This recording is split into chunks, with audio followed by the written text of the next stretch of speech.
పోరుమామిళ్ల పట్టణంలోని doctor Prasad hospital 50 ఏళ్ల వైద్య సేవల పయనాన్ని పూర్తి చేసుకున్న సందర్భంగా ఆదివారం ఘనంగా స్వర్ణోత్సవ వేడుకలు నిర్వహించారు। ఈ కార్యక్రమానికి ముఖ్య అతిథిగా ఎమ్మెల్సీ డీసీ గోవిందరెడ్డి హాజరయ్యారు। ఈ కార్యక్రమాన్ని జ్యోతి ప్రజ్వలనతో ప్రారంభించి హాస్పిటల్ స్థాపకులు కీర్తిశేషులు డాక్టర్ ప్రసాద్ చిత్రపటానికి పూలమాల వేసి ఘనంగా నివాళులర్పించారు।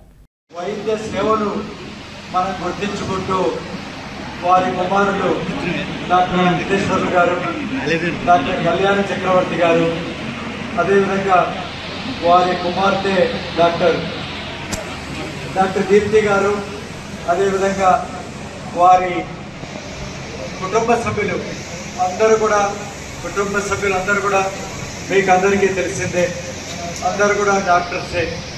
వాళ్ళందరూ కూడా ఒక్కసారి వారి తండ్రి గారిని కానీ వారి మామగారిని కానీ మనం ఈ ప్రాంతంలో ఆయన చేసిన సేవల గురించి మనం 50 సంవత్సరాల క్రితం మరి వైద్య వృత్తిలో పోరుమామిళ్ళ మరి 75 అంటే చాలా ఒక మేజర్ పంచాయతీ ఈ ప్రాంతం।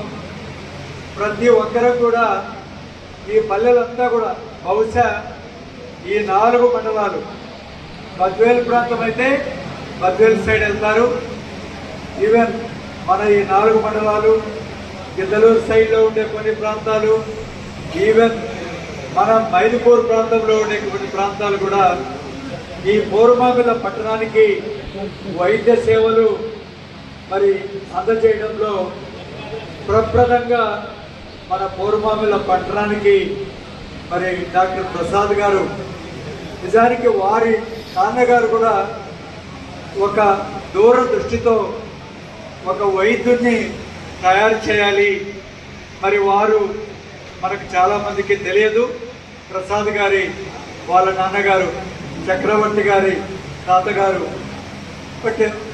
కానీ ఒక దూరదృష్టితో ఈ ప్రాంతానికి వైద్య సేవలు అందజేయాలని కలడు కానీ తన 2 కొడుకులను కూడా డాక్టర్లుగా పోరుమామిళ్ళకు అందించినటువంటి ఒక గొప్ప మహనీయుడు వారి నాన్నగారు।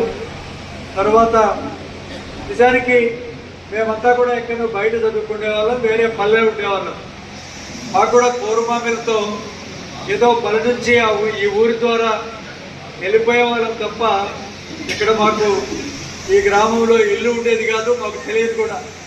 కానీ డాక్టర్ ప్రసాద్ గారు, డాక్టర్ జయరాం రెడ్డి గారు అనే 2 డాక్టర్ల గురించి, అలాగే డాక్టర్ శివరామకృష్ణారావు గారు, ఈ 3 గురించి మేము ఇక్కడ చిన్నప్పటి నుంచి కూడా తెలియని వ్యక్తి అంటూ ఈ 4 మండలాలు కానీ ఈ ప్రాంతంలో తెలియని వ్యక్తి అనేది ఎవరు ఉండరు। చాలా ప్రముఖమైనటువంటి పోరుమామిళ్ళ పౌరులుగా ఈ ప్రాంతానికి ఎనలేని సేవ చేసినటువంటి వాళ్ళల్లో మరి డాక్టర్ ప్రసాద్ గారు, నేను రాజకీయాల్లోకి వచ్చినప్పుడు